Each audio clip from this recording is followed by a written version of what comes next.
Martin, it's a fantastic week to look forward to and a busy one for you, no doubt. But when you think about the challenge that Scotland pose, what are your first thoughts? Well, my first and only thoughts are that it's a difficult game for us.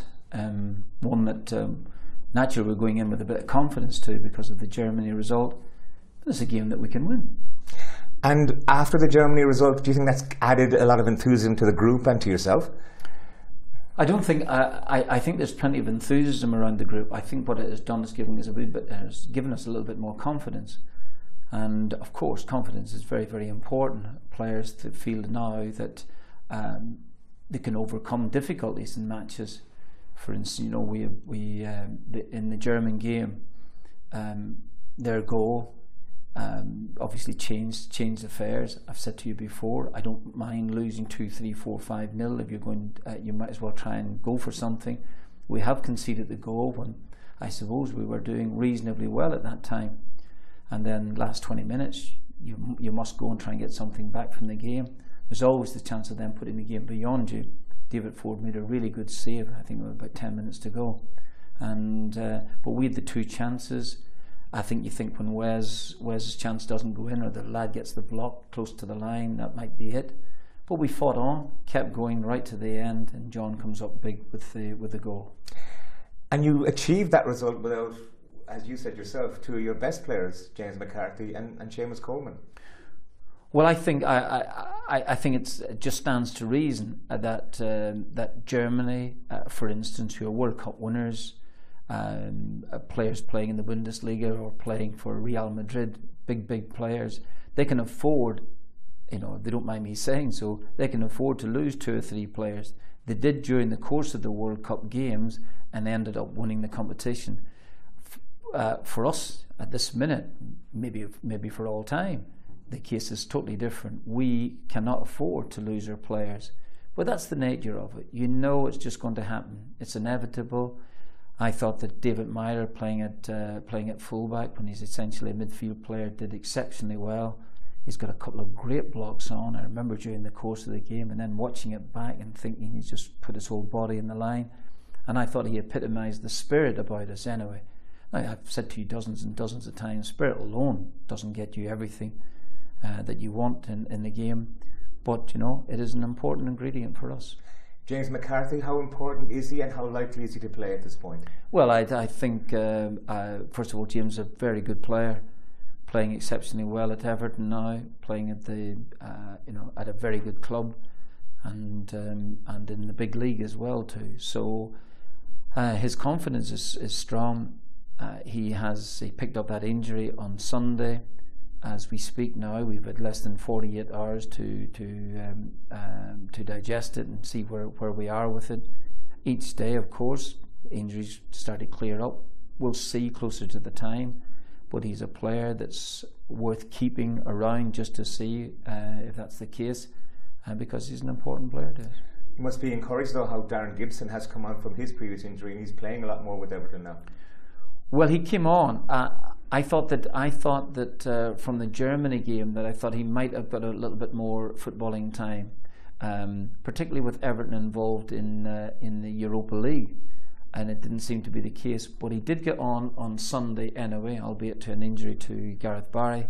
He got on, and every minute for Darren is really important. He's been out for a fairly lengthy time of injury. You just don't get that. You don't get that fitness and that dynamic. Well, I nearly was going to say enthusiasm, but it's more than that. But you don't get all of those ingredients until you actually are playing a host of games in relatively quick succession. And but it is what it is. He's a very, very fine footballer, and he can play. It's an incredible story, really. Yourself and Roy having connections with Celtic, but then all the other players, Aidan McGeady, Robbie Keane, and the list goes on, Anthony Stokes. Yeah.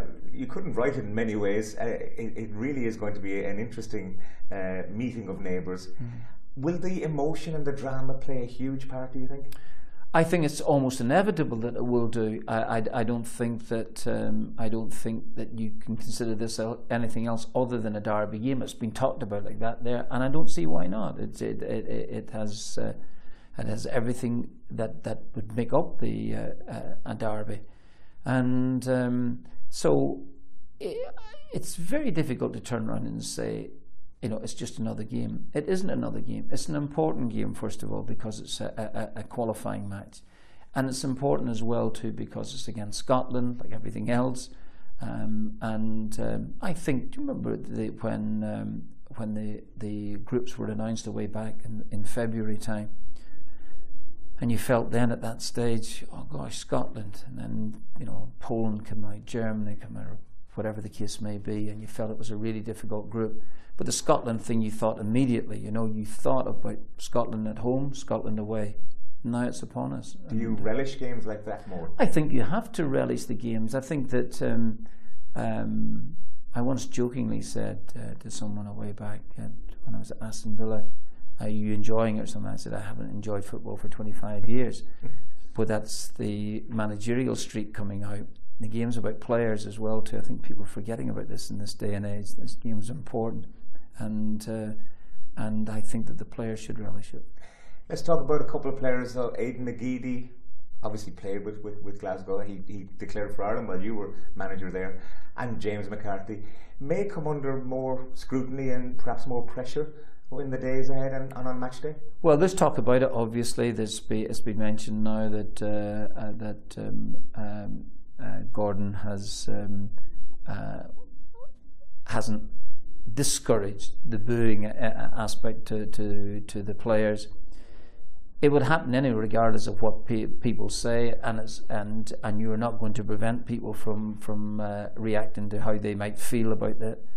I think that these lads are capable of dealing with that, and actually sometimes it's not so bad to be booed. It means that you're actually people are actually thinking about you. It's going onto the field and not being booed, I think, is a problem, because generally speaking they've ignored you. Do you think the ticket situation could have been better handled from an Ireland point of view?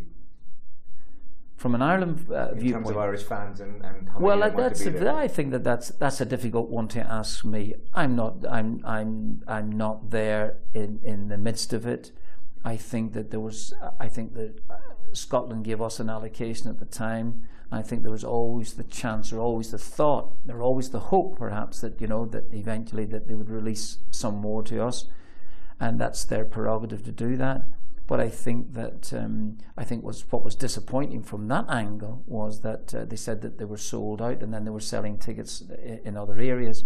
If that's the case, my point has always been the point: the people who have travelled to the games for us, those people who made the trip to Georgia, you would really love for those people to have had it, and for everybody who made the trip to Germany as well. So people actually go out of their way, spend a lot of money to support the team. Anybody who has fallen foul from the way that things have developed, I think that would be really disappointing.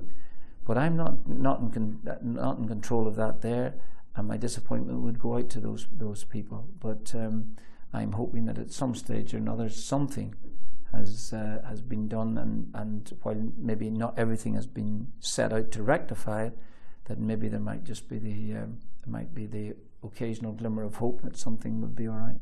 We talked about the fixtures and how they fell. This is the last competitive fixture of the calendar year, and although of course you'd love to win the game, would you be happy to come away and remain unbeaten in the group? I think you'd have to say that if you had mentioned to me at the start that for the 4 teams that we would play, obviously the only home game would be against Gibraltar, considered the weakest team in the group, and that we get points away from home, and that somewhere along the way that we would have won a game away from home, then I think that you'd have to take that, knowing that 2015 becomes big, because everything that you do will probably be decided at home in the Aviva.